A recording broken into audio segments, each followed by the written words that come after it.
الحمد لله نحمده ونستعينه ونستغفره ونؤمن به ونتوكل عليه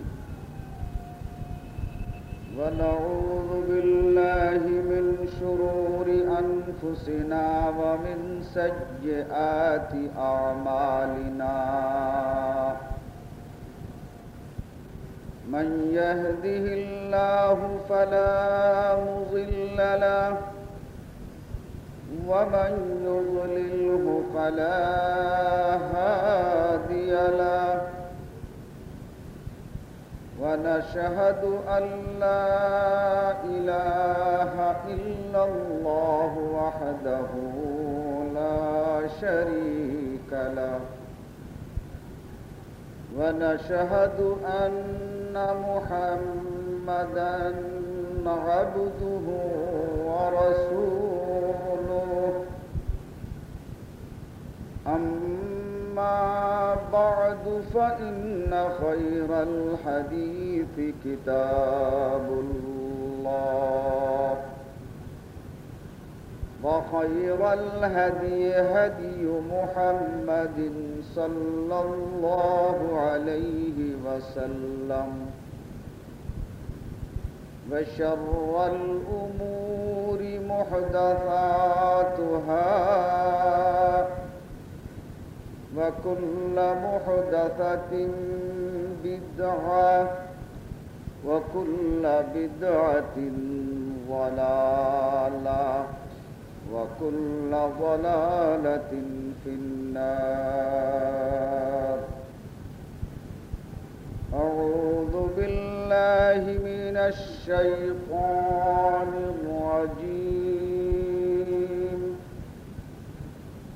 بسم الله الرحمن الرحيم وما أرسلناك إلا رحمة للعالمين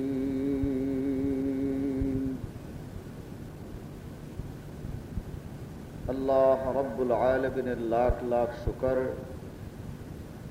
যে আমরা এই জুমাতে শরীক হতে পেরেছি।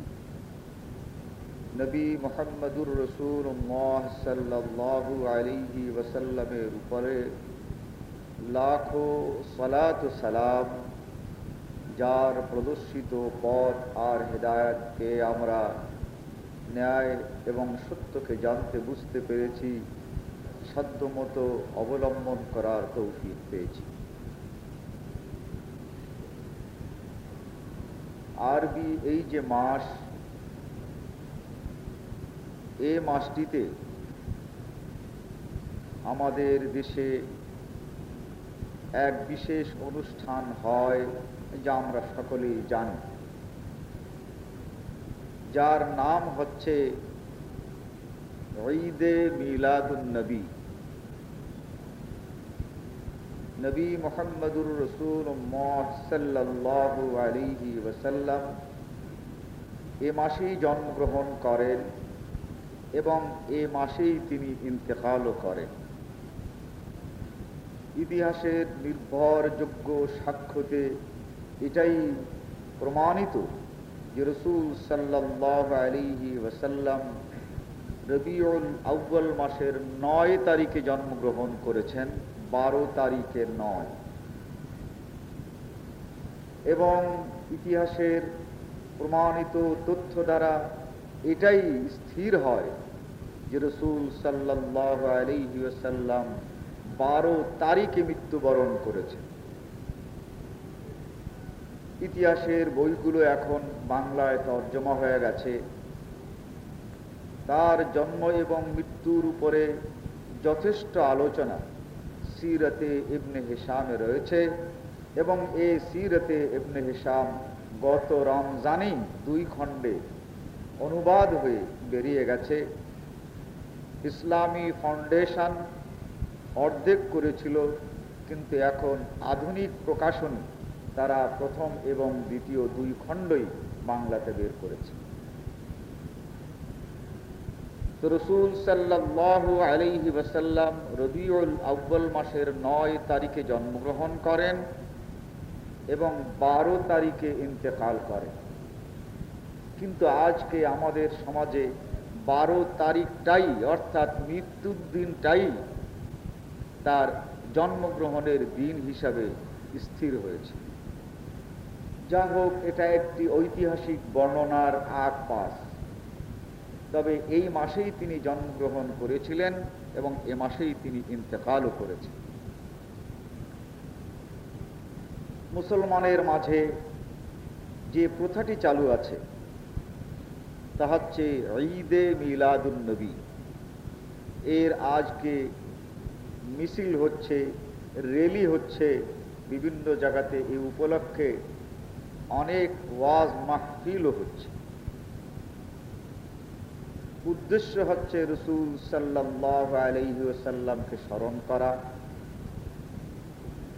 আবার কোথাও কোথাও কেউ বলে যে রাসূল সাল্লাল্লাহু আলাইহি ওয়াসাল্লামের সব রেসানি করা। আল্লাহ তাআলা আমাদের সবাইকে কথাগুলো বুঝবার তৌফিক দিন। তো রাসূল সাল্লাল্লাহু আলাইহি ওয়াসাল্লামকে তারা বছরে একবার স্মরণ করবেন। আর আল্লাহ রাব্বুল আলামিন নবী মুহাম্মদুর রাসূলুল্লাহ সাল্লাল্লাহু আলাইহি ওয়াসাল্লামকে প্রতিটি নামাজে স্মরণ করার বিধান করেছেন। আল্লাহ তাআলা বলেন, ওয়া রাফা'না লাকা যিকরাক, হে নবী, তোমার উম্মতেরা কোনোদিন তোমাকে ভুলে যাবে না। তোমার এই স্মরণ আমি তোমার উম্মতের মাঝে সব সময়ের জন্য চালু রাখব। সকলের স্মরণের উপরে তোমাকে স্মরণ করবে, এই ব্যবস্থা আমি করব।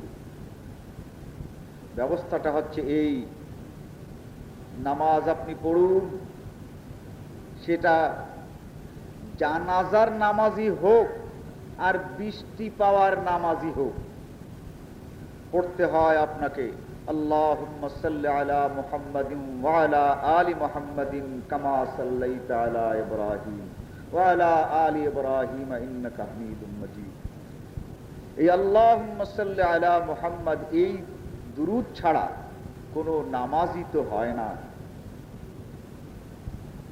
অতএব রাসূল সাল্লাল্লাহু আলাইহি ওয়াসাল্লামকে স্মরণ করার এই শাশ্বত বিধান আল্লাহ রাব্বুল আলামিন মানুষের মাঝে চালু করে তাকে স্মরণ করা, এটা স্বাভাবিক করে দিয়েছেন। নামাজ পড়তে হলে আপনাকে অবশ্যই এই দুরূদ পড়তে হবে। নামাজের বাইরেও আপনি আল্লাহর কাছে দোয়া করতে পারেন, আল্লাহকে স্মরণ করতে পারেন, আল্লাহকে স্মরণ করে তার কাছে ক্ষমা চাইতে পারেন, আল্লাহকে স্মরণ করে তার কাছে রহমত এবং করুণা চাইতে পারেন। কিন্তু আল্লাহ রাব্বুল আলামিনের কাছে এই দোয়ারও শর্ত রয়েছে।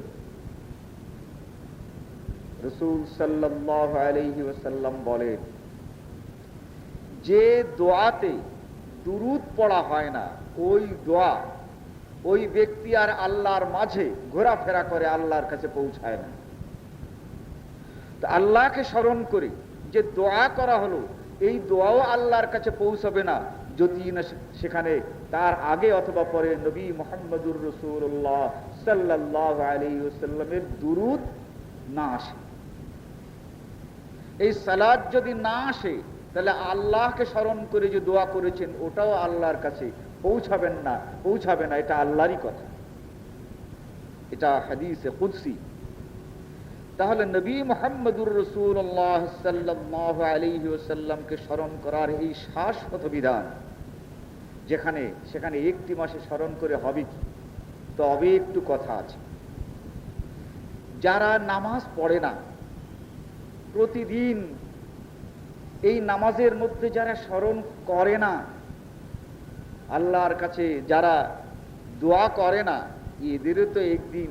এদেরও তো একটি সময় এই স্মরণ করার সুযোগ দিতে হবে। নামাজ পড়ে না, আল্লাহর নবীকে স্মরণ করে না, তাই তো একটা মিলাদ হলো, এতে নামাজ রোজার কোনো দরকার নাই। ঠিক সেভাবেই যদি বিচার করে দেখেন, মিলাদ তারাই বেশি করে যারা নামাজ পড়ে না, যারা রোজা রাখে না, যারা নিয়মিতভাবে আল্লাহ রাব্বুল আলামিনের নির্দেশগুলো প্রতিপালন করে না, তারা কিন্তু কখনো মিলাদ করতে ভুল করে না। এই অবস্থাটা আমাদের মাঝে স্মরণ করিয়ে দিচ্ছে যে আল্লাহর বিধান এবং আমাদের বিধান, আল্লাহর বিধান, আল্লাহর দেওয়া ইবাদত এবং আমাদের সৃষ্টি করা ইবাদতের লক্ষ্য আর উদ্দেশ্য। আল্লাহর ইবাদত করতে গিয়ে মিষ্টি খাওয়া হয় না, আর মিষ্টি খাওয়া ছাড়া মিলাদও হয় না। নেসারিয়া মাদ্রাসার একজন মুদাররিস কারি আব্দুল ওয়াহাব সাহেবের স্ত্রী মারা গেছে। হাবিবের হোটেলে এসে জিলাপির বায়না দিয়েছে। জিজ্ঞাসা করলাম কি হয়েছে? ভাই আরেকজনে বলে দিলেন যে ওনার স্ত্রী 3 দিন আগে মারা গেছে। বলে দারুণ উৎসবের ব্যাপার, স্ত্রী মারা গেলে যদি এই রকমের জিলাপি খাওয়ার অনুষ্ঠান করতে হয়, তাহলে আপনি দোয়া করেন আপনারটাও মরেছে আর সবগুলো মরুক, জিলাপি খাওয়ার এক ধুম পড়ে যান। কি এক অনুষ্ঠান! মরে গেছে মানুষ, শোকের পরিবর্তে জিলাপি খাওয়া, দোয়া এবং দুরুদের পরিবর্তে জিলাপি খাওয়া।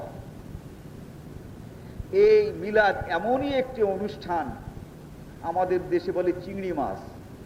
এটা কচুতেও চলে, এটা আলুর মতো, এটা চিংড়ি মাছেও চলে, আবার গোশতেও চলে।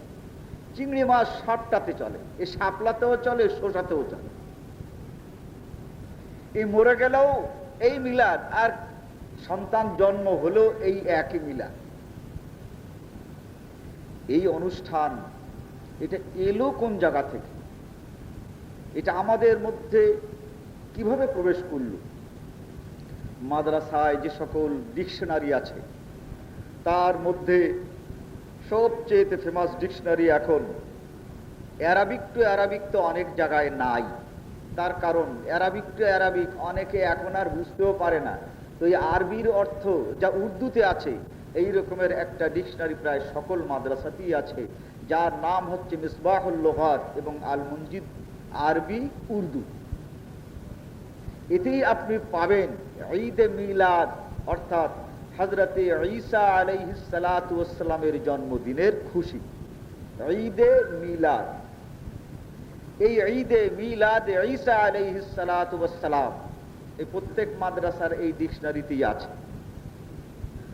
অর্থাৎ হযরতে ঈসা আলাইহিস সালাতু ওয়াস সালামের এই জন্মদিনের উৎসবে খ্রিস্টানেরা, জন্মদিনের এই উৎসব খ্রিস্টানরা প্রতিপালন করত। ঈদে মিলাদে ঈসা আলাইহিস সালাতু ওয়াস সালাম। মুসলমানেরা দেখেছে যে আমরা আর বাদ পড়ি কেন, তাহলে আমাদেরটাও হোক ঈদে মিলাদে মুহাম্মদুর রাসূলুল্লাহ সাল্লাল্লাহু আলাইহি ওয়াসাল্লাম। ওই খ্রিস্টানদের এই ঈদের দেখা দেখি এই ঈদে মিলাদ মুসলিম সমাজে চালু হয়েছে, যাতে করে মুসলিম সমাজকে একটি বিদআতি সমাজে পরিণত করা যায়। তার কারণ শয়তান বড় চালাক। তরগীব এবং তারহিব নাম করে একটি হাদিসের কিতাব ইমাম মনজরির সংকলিত, এর 28 নম্বর পৃষ্ঠায় একটি হাদিস গত রমজানে আমি বলেছিলাম। হযরতে আবু বকর সিদ্দিক রাদিয়াল্লাহু তাআলা আনহু বলেন যে নবী মুহাম্মদুর রাসূলুল্লাহ সাল্লাল্লাহু আলাইহি ওয়াসাল্লাম বলছেন, শয়তান মানুষকে অনেক গুনার কাজ করায়। এই গুনার কাজ করায় সে আনন্দ পায়, এই গুনার কাজ করানোতে তার কোনো লাভ ক্ষতি হয় না। রোজার দিনে যদি কোনো মুসলমান দুপুরের বেলায় খায়, তাহলে শয়তানের পেট ভরে না। কিন্তু তার কারণ এই মুসলমানের এই খাওয়ার শয়তান খায় না, ওতে শয়তানের পেট ভরে না। কিন্তু মুসলমান যখন দিনের বেলায় খায়, শয়তান এই দেখেই আনন্দ পায়। এই শয়তানের একটা আনন্দ, এছাড়া আর কিছু না। তো এই শয়তান অনেক পাপ করায়, কিন্তু পরে আবার দেখে সারা দিন সারাক্ষণ বসে যা কিছু করলাম, এই চালাক মানুষ হঠাৎ করে যখন আল্লাহকে মনে করেছে, অমনি আল্লাহর কাছে দোয়া, হে আল্লাহ আমি ভুল করেছি, সারা দিন ভরে আমি ভুল করেছি, আমি অন্যায় করেছি, হে আল্লাহ তুমি আমাকে ক্ষমা করো। শয়তান দেখে সবই শেষ হয়ে গেল, একই ক্ষমা চাও। ওই অন্তরের অন্তঃস্থল থেকে আল্লাহ রাব্বুল আলামিনের কাছে তওবার ইস্তেগফার করে তো সব শেষ হয়ে গেল। শয়তান দারুণ বিপদে, যে এই রকমের যদি আমার দিন দিন নষ্টই হয়ে যায়, তাহলে আমার উপায়টা কি হবে? মানুষকে বিভ্রান্ত করে জাহান্নাম ভর্তি করব বলে যে প্রতিজ্ঞা করেছিলাম, এইভাবে যদি তওবার ইস্তেগফার চালু থাকে, তাহলে তো আমার এই আশা কোনোদিন পুরো হবে না। আল্লাহর নবী মুহাম্মদুর রাসূলুল্লাহ সাল্লাল্লাহু আলাইহি ওয়াসাল্লাম বলেন, এবার শয়তান একটা চিন্তা করেছে যে এমন একটা কিছু করব যেটা মানুষ ইবাদত মনে করবে, আর ইবাদত করে কখনো মানুষ আল্লাহর কাছে তওবা করে না। বলেন যে হে আল্লাহ, রোজা তুমি রোজা ফরজ করেছিলে, রোজা একটি রেখেছি, হে আল্লাহ তুমি মাফ করো, আর এই রোজা রাখবো না, এ কিন্তু বলে না। বলে হে আল্লাহ তোমার অশেষ কৃপা এবং রহমতে রোজা একটা রেখেছি, বাকিগুলো যেন রাখতে পারি সেই তৌফিক দাও।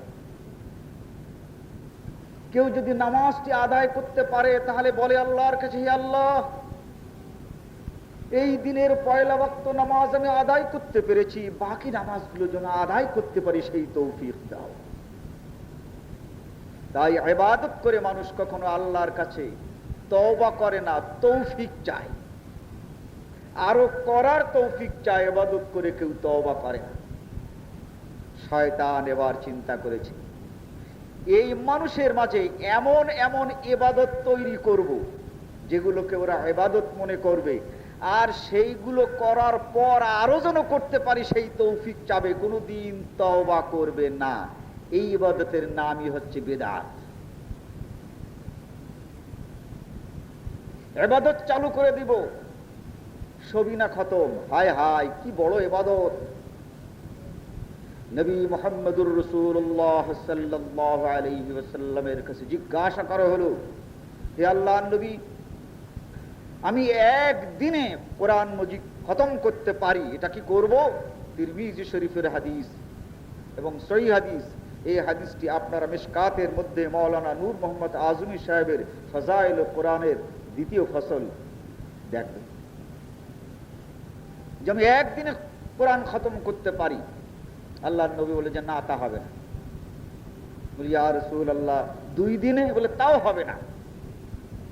তাহলে কি হবে? বলে কম পক্ষে তোমরা 3 দিনে কোরআন মজিদ খতম করবে, এর চাইতে কমে করতে পারবে না। কিন্তু হুজুররা একদিনেই কোরআন খতম করে দেয়, আর এটা কত বড় ইবাদতের কাজ! এই একদিনে কোরআন মজিদ খতম করে সবিনা পড়ে যে বাড়িতে পড়া হয় তার গোষ্ঠী উদ্ধার করে এই দোয়া করে, কিন্তু কখনো দোয়া করে না, হে আল্লাহ তোমার নবী 3 দিনের কমে কোরআন খতম করার কথা নিষেধ করেছেন, আমরা একদিনে খতম করেছি, আল্লাহ মাফ চাই, আর কোনোদিন করব না। এই সবিনা পড়ে কিন্তু এই দোয়া কেউ কোনোদিন করে না। তার কারণ ওটা তো ঠিক করেছে। ঠিক এভাবেই এই ইবাদত, এই মিলাদকে ইবাদতে পরিণত হয়েছে। মিলাদকে ইবাদত হিসেবে গণ্য করে এই ইবাদত করার পর আবার দোয়া করে, আল্লাহ আগামী বছর জন্য বেঁচে থাকি আর এই মিলাদ করতে পারি। শয়তান চিন্তা করেছে যে এমন এমন ইবাদত আমি আবিষ্কার করব আর চালু করে দিব, ওইগুলো ওরা করবে আর কোনোদিন আল্লাহর কাছে তওবা করবে না। যেহেতু আহলিকুহুম বিযুনুব, আমি মানুষকে গুনাহ দিয়ে খতম করতে চাই, ওয়া আহলুকুনি বিত্তাওবাতি ওয়াল ইস্তিগফার, আর এই মানুষগুলো আহলিকুনি আমাকে খতম করে তওবা আর ইস্তিগফার দিয়ে। শয়তান তখন চিন্তা করলো এবার আমাকে কিছু করতে হয়, বিল হাওয়া, ইচ্ছা মতো, আমার ইচ্ছা মতোই কোনো জিনিস আবিষ্কার করতে হয় আর এদের মাঝে চালু করতে হয়, যাতে করে এরা করবে আর কোনোদিন ক্ষমা চাইবে না। এই বিদআত এতই কঠিন গুনাহ, কঠিন পাপ, এত কঠিন পাপ কমই আছে।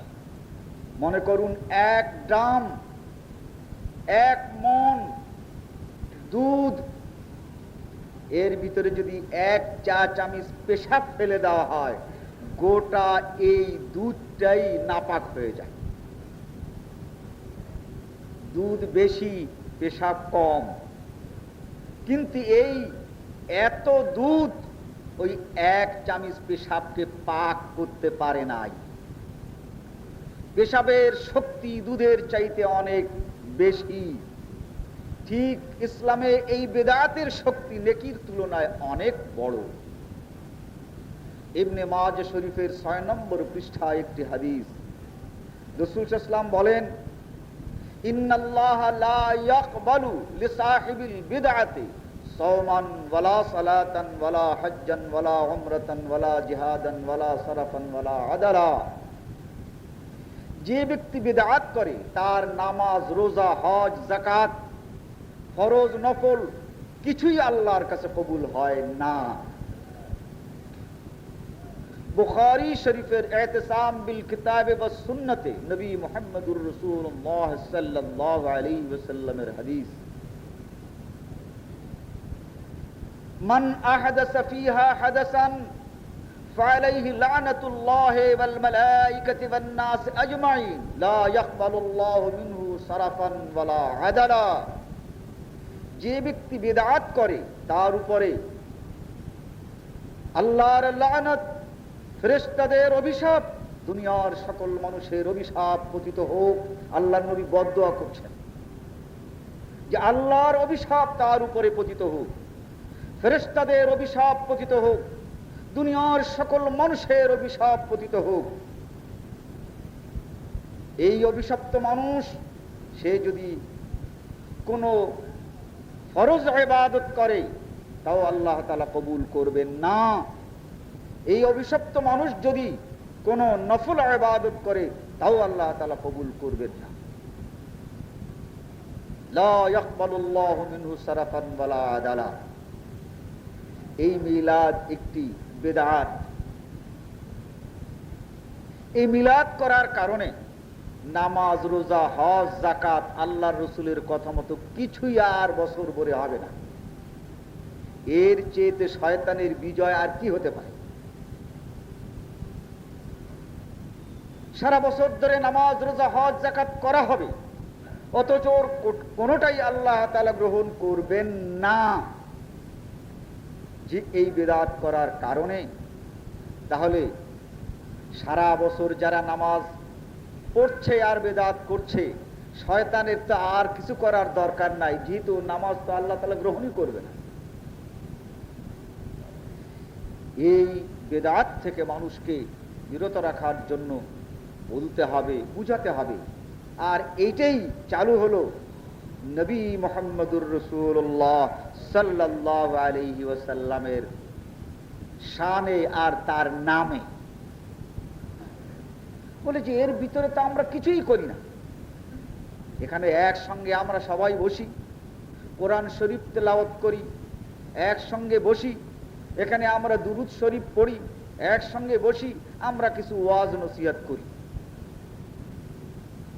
এটাতে দোষ কি? এটা তো কোনো দোষের কাজ নয়। কোরআন শরীফ পড়া কি দোষে? এই দুরূদ শরীফ পড়া কি দোষে? এই ওয়াজ করা কি দোষে?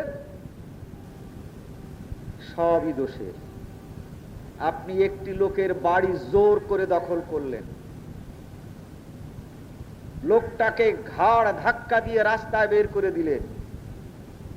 এই অবৈধ দখল করে যে বাড়িতে আপনি উঠলেন, এ বাড়িতে আপনি যদি নামাজ পড়েন, নামাজ হবে না?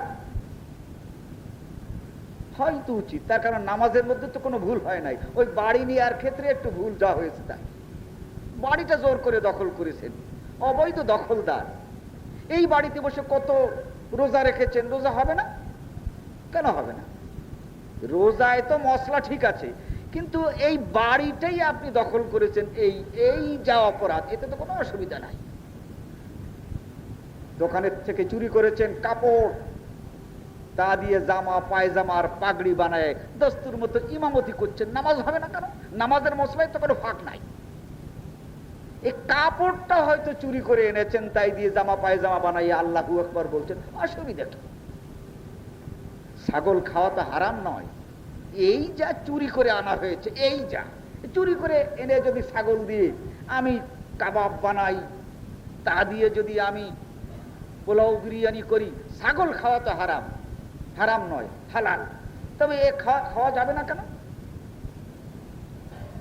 যখন জিনিসটি আপনার মূলে হারাম, এরপরে আর হালালে কোনো কাজ হয় না। চুরিটাই যেখানে হারাম, সেখানে চুরির কাপড় দিয়ে টুপি বানালে পরে সে নামাজ হয় না। চুরিটাই যেখানে হারাম, সেখানে এই চুরির কাপড় দিয়ে লম্বা জামা বানিয়ে সেজদা করলে সে সেজদা হয় না। চুরি যেখানে হারাম, সেখানে এই চুরির গরু জবাই করে কোরবানি করলে কোরবানির সওয়াব পাওয়া যায় না। যে অনুষ্ঠানটাই বেদাত এবং হারাম, সেই হারাম অনুষ্ঠানে কোরআন যতই তেলাওয়াত করুন, যতই ওয়াজ করুন, সবই বেআইনি। চুরি করা যখন মূলত বেআইনি, ওই তাই দিয়ে নামাজ পড়বেন আপনি টুপি বানাইয়ে, ওটাও কখনো আইন হয় না। যেটা আল্লাহর নবী করেন নাই, সাহাবারা করেন নাই, তাবেঈরা করেন নাই, সেটা ৬০০ বছর পরে এই মিলাদ আবিষ্কার করে তারপরে এই অনুষ্ঠান, এতে আপনি যা কিছু করেন সবই বেআইনি, সবই হারাম। এই হালালগুলো হারাম হয়ে যায়। নামাজ পড়া গোনার কাজ নয়, কিন্তু বিনা উযুতে নামাজ পড়লেই গোনা হয়। এভাবে প্রত্যেকটি নেক কাজের কিছু পূর্ব শর্ত আছে। আপনি যা কিছু করবেন তা আল্লাহ এবং আল্লাহ রসুলের নিয়ম মতোই করতে হবে, ব্যতিক্রম করে করলে সেটা কখনো ইবাদত হয় না। এই মিলাদের অনুষ্ঠান হচ্ছে, আল্লাহর নবীকে স্মরণ করা হচ্ছে। আজকে এই মিলাদ, আল্লাহর নবীকে স্মরণ করা, এই বাস্তবতা কোথায়? নবী মুহাম্মদুর রাসূলুল্লাহ সাল্লাল্লাহু আলাইহি ওয়াসাল্লাম, তিনি ছিলেন সমাধান। ওয়ামা আরসালনাকা ইল্লা রাহমাতাল লিল আলামিন। নবী মুহাম্মদুর রাসূলুল্লাহ সাল্লাল্লাহু আলাইহি ওয়াসাল্লাম দুনিয়ার মানুষের জন্য, দুনিয়ার জন্য রহমত, করুণা, এবং দুনিয়ার জন্য তিনি একটি সমাধান, শান্তির সমাধান হিসেবে এসেছিলেন। আজকে এই পৃথিবীতে সবচেয়ে বড় অশান্তি হচ্ছে মানুষ হিসেবে মানুষের কাছে শান্তি পাচ্ছে না। একটি মানুষ, এই মানব, তার সাথে সাথে গড়ে উঠেছে মানবতা। এই মানবতা সবচেয়ে বেশি বিপন্ন ছিল।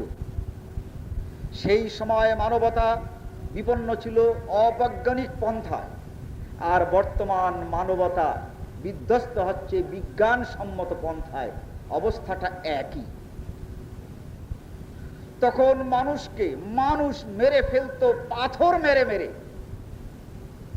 আর বর্তমানে মানুষ মানুষকে মারছে একটা অ্যাটম বোম দিয়ে। এই বিজ্ঞান আর অবিজ্ঞানের পথ, এছাড়া আর কিছু না। তখন মানুষ মানুষকে মারত জ্বালায় পোড়ায়, আর বর্তমান মানুষ মানুষকে মারছে এইভাবে অত্যাধুনিক অস্ত্রের দ্বারা আগুন জ্বালিয়ে জ্বালিয়ে। তখন মানুষ মানুষকে বেঁধে দাঁড় করে রাখত আর চামড়া ছিলে ছিলে মারত। আর বর্তমান সময়ে মানুষ মারছে রাসায়নিক বম দিয়ে। এই কিছুক্ষণ পর পরই অঙ্গ প্রত্যঙ্গ এক একটা করে ছুটে যায়, সমস্ত শরীরের চামড়াগুলো আপনা আপনি ঝলসে যায়। সেই দিন মানুষ মানুষকে মারত তীর দিয়ে, আর বর্তমানে মানুষ মানুষকে মারে ইঞ্জেকশন দিয়ে। ওটা ছিল অবৈজ্ঞানিক, আর এটা হচ্ছে বৈজ্ঞানিক। এই মানবতার ধ্বংস সাধনে মানুষ সে সময় উন্মত্ত ছিল।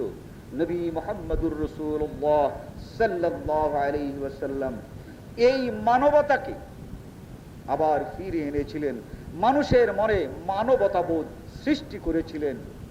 সেই জিনিসটাই, সেই আদর্শটাই আমাদের সবচেয়ে বড় স্মরণ করার বিষয়।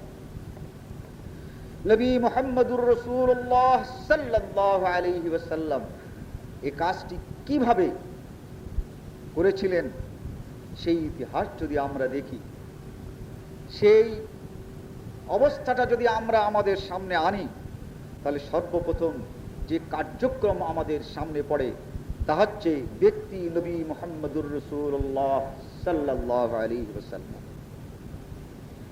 এই ব্যক্তি নবীর যে প্রভাব সেই সময় এই বর্বর মানুষের মাঝে পড়েছিল, সেই বর্বর মানুষগুলো নবী মুহাম্মদুর রাসূলুল্লাহ সাল্লাল্লাহু আলাইহি ওয়াসাল্লামকে অন্তর দিয়ে বিশ্বাস করতে বাধ্য হয়েছিল। এই নবী হওয়ার আগেই রাসূল সাল্লাল্লাহু আলাইহি ওয়াসাল্লাম মানুষের মনে এই বিশ্বাস সৃষ্টি করেছিলেন কি দিয়ে? তার জীবনের ইতিহাস যদি আমরা দেখি, তাহলে স্পষ্ট হয়ে ওঠে আমাদের সামনে যে রাসূল সাল্লাল্লাহু আলাইহি ওয়াসাল্লাম মিষ্টভাষী ছিলেন।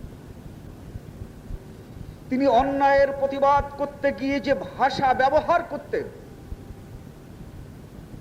অন্যায়কারীরা অন্যায় ফেলে দিয়ে চোখের পানি ফেলে দিত। মুসআব ইবনে উমাইর রাদিয়াল্লাহু তাআলা আনহু বলেন যে আল্লাহর নবী মুহাম্মদুর রাসূলুল্লাহ সাল্লাল্লাহু আলাইহি ওয়াসাল্লাম রাতের আধারে ঘুরে ঘুরে এই মানবতার বিপর্যয় দেখতেন। মদিনার অদূরে একদিন নবী মুহাম্মদুর রাসূলুল্লাহ সাল্লাল্লাহু আলাইহি ওয়াসাল্লাম